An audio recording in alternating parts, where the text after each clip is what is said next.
మనం అప్రమత్తంగా లేకపోతే ఏమాత్రం పొరపాటు చేసినా చాలా పెద్ద ఎత్తున నష్టపోతాం. తెచ్చుకొని తెలంగాణ సార్థకం కూడా కాదని చెప్పి నేను మనవి చేస్తా ఉన్నా. అందుకే మీ అందరితో కోరేది టీఆర్ఎస్ గవర్నమెంట్ వస్తేనే ఇవన్నీ సాధ్యమైతే, లేకపోతే కావు. అందువల్ల టీఆర్ఎస్ గవర్నమెంట్నే గెలిపించండి. తప్పకుండా మీకు ఇచ్చిన వాగ్దానాలను నెరవేర్చే బాధ్యత నాది. తూచా తప్పకుండా 100% మీకు ఇచ్చిన మాట నెరవేర్స్తా అని చెప్పి నేను మనవి చేస్తా ఉన్నా. జీవితంలో ఇట్లా జరుగుతుందా అనుకునే అభివృద్ధి అంతా కూడా చేసి చూపిస్తా, మీరే తృప్తి పడతారని కూడా నేను మీకు మనవి చేస్తా ఉన్నా. కాంగ్రెస్ వాళ్ళు ఇలా పొన్నాల లక్ష్మయ్య, కేవీపీ రామచంద్రరావు ఆంధ్ర నాయకులతో పైరవి చేసుకొని పిసిసి పదవి సంపాదించుకున్నాడు. ఇలా తెలంగాణ కాంగ్రెస్ ఎమ్మెల్యేలకు ఎంపీలకు KVP Ramachandra Rao election fund supply చేస్తా ఉన్నాడు. ఆంధ్రోళ్ళ దగ్గర ఎలక్షన్ ఫండ్ తీసుకొని పోటీ చేసే వాళ్ళు రేపు తెలంగాణ వైపు ఉంటారా? వీళ్ళు మీరు చూస్తలేరా? ఇయ్యాల నేను ఒక మాట అన్నా, ఏమన్నా తెలంగాణ ఉద్యోగులు తెలంగాణ గవర్నమెంట్ లో పనిచేయండి, ఆంధ్ర ఉద్యోగులు ఆంధ్ర గవర్నమెంట్ లో పనిచేయండి అన్న. ఇలా ఏమన్నా తప్పున్నదా? తప్పు నాదే. ఇలా మీరే విత్తనం పడితే పొన్నాల లక్ష్మి అయితే అట్లా కాదు. కేసీఆర్ నువ్వు గట్టెట్లా మాట్లాడతావు? నేను గట్టనే మాట్లాడతా బిడ్డ అని చెప్పి బరాబర్ అట్లే మాట్లాడతా నేను. కారణం ఏంటంటే ఈ ఆంధ్రలకు డబ్బా కొట్టిన నాతో కాదు, తప్పకుండా నేను తెలంగాణలో గురించే మాట్లాడతాను కూడా చెప్పడం జరిగింది.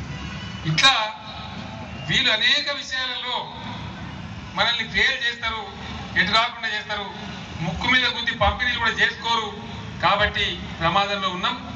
జాగ్రత్త. పొరపాటున వాళ్ళు గెలిస్తే మటుకు ఎందుకు చేసుకున్నాంరా తెలంగాణ అని మనం బాధపడే పరిస్థితి వస్తుంది. కాబట్టి దయచేసి గోదావరి కని ప్రాంతంలో మేధావులు, కళాకారులు, రచయితలు, ఉపాధ్యాయులు, విద్యార్థి చైతన్యం, కార్మిక చైతన్యం చాలా ఉన్నటువంటి నియోజకవర్గం ఇది. సోమారం సత్యనారాయణ గారు కూడా ఒక ఇంజనీర్ గా ఉన్న వ్యక్తి. గతంలో ఆయన మున్సిపల్ చైర్మన్ కూడా పనిచేసి గొప్ప సేవలు ఇక్కడ అందించాడు. ఈసారి ఫుల్ ఫ్లెడ్జ్డ్ గా, ఎందుకంటే మొన్నటిదాకా ఉద్యమంలో ఉంటుంది, పెద్దగా ఏం చేయలేకపోవచ్చు, కానీ ఖచ్చితంగా 100% ఈసారి టీఆర్ఎస్ ప్రభుత్వం వస్తుంది. సర్వేలన్నీ కూడా ఆల్మోస్ట్ 90 సీట్లు పైబడి గెలిస్తే టీఆర్ఎస్ అని చెప్పి సర్వేలు రిపోర్ట్లు చెప్తా ఉన్నాయి. ఇంటెలిజెన్స్ డిపార్ట్మెంట్ వారు కూడా చెప్తున్నారు. గోదావరి కనికి కావాల్సినటువంటి అభివృద్ధి చేయించే బాధ్యత నాది అని మనం చేస్తా ఉన్నాం. ఇలా ఎన్టీపీసీ వస్తే బోలెడు మంది బిడ్డలకు ఉద్యోగాలు దొరికినాయి. అదే పద్ధతిలో రేపు బీపీఎల్ కోసం ఇచ్చిన ప్లాంట్ లో చాలా పెద్ద పవర్ ప్లాంట్ రాబోతుంది. 4000 మెగావాట్ల అల్ట్రా పవర్ ప్లాంట్ రాబోతుంది. దానిలో చాలా మందికి ఉద్యోగాలు దొరుకుతాయని మనం చేస్తా ఉన్నా. 2700 ఎన్టీపీసీగా గత మందికి దొరికితే మరి 4000 మెగావాట్లు అంటే సుమారు 40-50 వేల మందికి ఉద్యోగాలు దొరికే ఆస్కారం ఉంటుంది. గోదావరి కని యొక్క ఆర్థిక ప్రగతి ఇంకా కూడా పెరుగుతుందని చెప్పి ఈ సందర్భంగా నేను మనవి చేస్తా ఉన్నా. ఇవన్నీ కావాలంటే ఖచ్చితంగా టీఆర్ఎస్ గెలవాలి. మరి ఇక్కడ ఎమ్మెల్యే అభ్యర్థిగా సోమారం సత్యనారాయణ గారు మీ ముందున్నారు. వారిది కూడా కారు గుర్తే. దయచేసి ఎమ్మెల్యేగా సోమారం సత్యనారాయణ గారిని గెలిపించాలని నేను కోరుతున్నా. అదేవిధంగా పెద్దపల్లి ఎంపీ సీట్ కోసం మిత్రుడు సుమన్ గారు పోలీసు లాఠీ దెబ్బలు 170 కేసులు అనుభవించినోడు.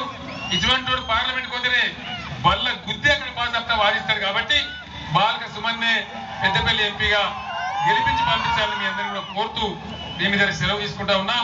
జై తెలంగాణ. రైట్